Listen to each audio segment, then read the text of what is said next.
तो पाकिस्तान की सियासत का सबसे बड़ा सवाल ये है कि क्या नून लीग के साथ हाथ हो गया। इसका जवाब है बिल्कुल हाथ हो गया, मुफस्सल हाथ हो गया और बड़ा हाथ हो गया। इसके 3-4 पहलू हैं जो आपने ज़हन में रखने हैं। अब आपको समझ आ रहा होगा कि चौधरी परवेज़ इलाही, जिन्होंने सारी ज़िंदगी इस्टेब्लिशमेंट की बहुत मेहनत के साथ खिदमत की है, खाली खिदमत नहीं, मेहनत के साथ खिदमत की है, वो आसानी के साथ प्लेट पर रखी हुई चीफ मिनिस्ट्री को क्यों ठुकरा दें और आखिर में आके अपने ख़ानदान के अंदर फूट डलवाने का जो मामला है उसको क्यों उभारें और इतना मुश्किल रास्ता क्यों इख्तियार करें, वही सीट लेने के लिए जो नून लीग और इत्तेहादी उनको ऑफ़र कर रहे थे। परवेज़ इलाही ने आखिर में आके गुच्चा क्यों दिया, अब आपको समझ ये आता है कि प्लान कभी ये था ही नहीं कि नून लीग और इत्तेहादी मरकज़ में और नून लीग से बनी हुई हुकूमत पंजाब में काम करें। उसकी बुनियादी वजह ये थी कि अगर नून लीग से बनी हुई हुकूमत पंजाब में काम करेगी और नून लीग लीड रोल में होगी मरकज़ में, तो फिर अगले साल इन्होंने अपनी मुद्दत हर हाल में पूरी करनी है, क्योंकि इनके पास पंजाब छोड़ने का कोई इंसेंटिव नहीं है। परवेज़ इलाही अगर चीफ मिनिस्टर बनते हैं तो फिर चीफ मिनिस्टर बनने के बाद और नून लीग की सपोर्ट लेने के बाद वो किस मुंह से असम्बली को तहलील करने का सोचेंगे। अब परवेज़ इलाही चूँकि एक मुश्किल रास्ते से चीफ मिनिस्टर बन गए हैं और इमरान खान की पार्टी की मदद से बने हैं, तो अब उनको किसी किस्म की कोई परेशानी नहीं। जब इमरान खान कहेंगे वो असम्बली डिज़ोल्व कर देंगे। तो जिससे आपको पता चलता है कि असल में सोच वही थी कि इमरान खान को निकालने के बाद किसी तरीके से जल्दी इंतखाबात करवाए जाएं, और जल्दी इंतखाबात करवाने के लिए आपको जो निज़ाम बनाना था उसने इमरान खान को निकालने की जस्टिफिकेशन भी बनानी थी, नून लीग के साथ दोस्ती भी बढ़ानी थी, क्योंकि ऐसे हालात आप तसव्वुर कर सकते हैं कि एक तरफ इमरान खान को निकाला हो, दूसरी तरफ नवाज़ शरीफ वाला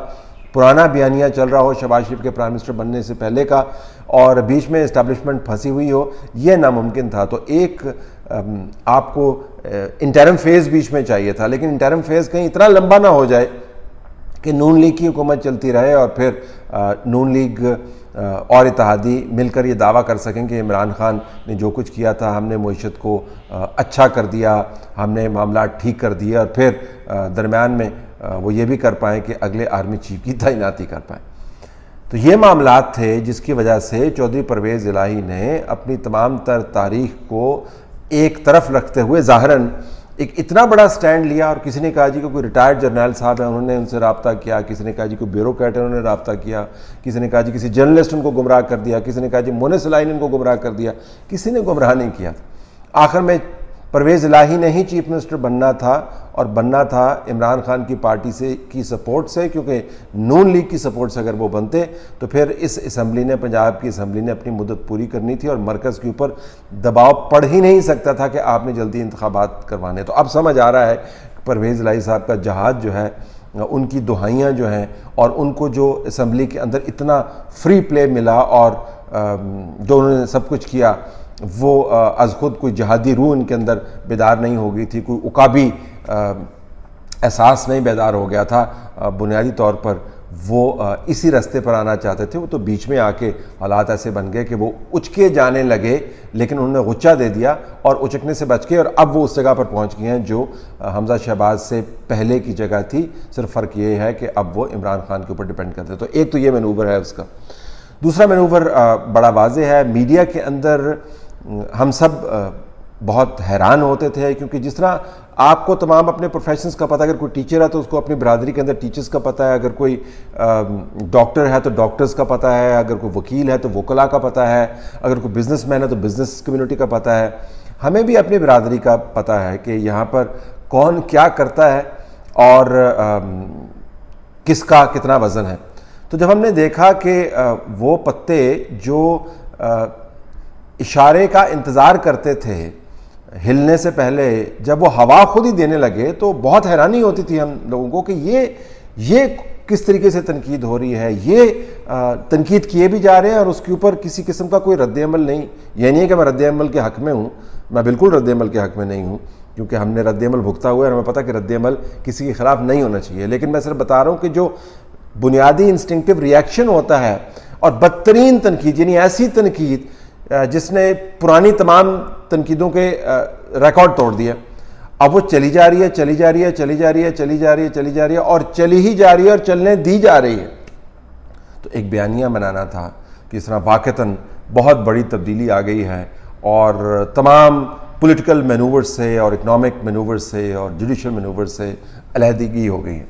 अब पता चला कि बुनियादी तौर पर तो स्पेस क्रिएट की जा रही थी मैनूवर करने के लिए, तो मीडिया का मैनूवर भी आपको समझ आता है। अब अदालती तौर पे अगर आप देखें तो अदालत उज़्मा का चीफ जस्टिस साहब के ऑर्डर के अंदर जिस गुस्से का जिक्र है बाज़ जगहों पर, वो गुस्सा भी आपको समझ आता है क्योंकि इस तमाम काम के अंदर उनकी सुबकी बड़ी हुई है। मैंने एक ट्वीट में कहा था कि तीनों जज साहबान जो हैं वो मोतबर तरीन जो पाकिस्तान के नाम है उनकी सब में खड़े होने वाले हैं, अजमत सईद शेख के साथ, खोसा साहब के साथ, साकिब निसार के साथ, ऐसे जजों के साथ खड़े होने वाले हैं। लगता है कि अब उससे भी आगे दर्जे पर चले गए हैं। तो जज साहब का जो गुस्सा है इस डिप्टी स्पीकर की आइनी वायलेशन का या गवर्नेंस को सबवर्ट करने का, वो उससे कहीं दर्जे ज़्यादा है जो कौमी असम्बली के स्पीकर पर जिसका उन्होंने इजहार किया। ये बहुत सारे लोगों ने नोट भी किया है, कोर्ट की प्रोसीडिंग्स को भी नोट किया है, एक दिन तोला और दूसरे दिन माशे वाले डिसीजंस भी नोट किए हैं, इसी बेंच से ये फैसले करवाने के इसरार को भी नोट किया गया। तो अब आपको पता चलता है कि जहाँ जहाँ पर मसाइल ने सर उठाना था वहाँ पर उन मसाइल को नॉकआउट करने के लिए एक जुडिशल मैनूवर भी आपको चाहिए था। अदलिया ने अपनी मर्जी से फैसले किए होंगे, लेकिन जब आप तज्जियाती तौर पर देखते हैं तो आपको लगता है कि ये एक पैटर्न है जिसके अंदर ये चीज़ें फिट इन होती हैं। तो हमजा शहबाज की हुकूमत बन गई हादसाती तौर पर, उसके ऊपर कंट्रोल नहीं था, नून लीग की सपोर्ट चाहिए थी, एक बयानिया डेवलप होना था, इमरान खान ऊपर से ताबड़तोड़ हमले कर रहा था, तो कुछ आपको थोड़ी सी ब्रीदिंग स्पेस चाहिए थी। फिर जब वो बन गई तो सोचा कि ये तो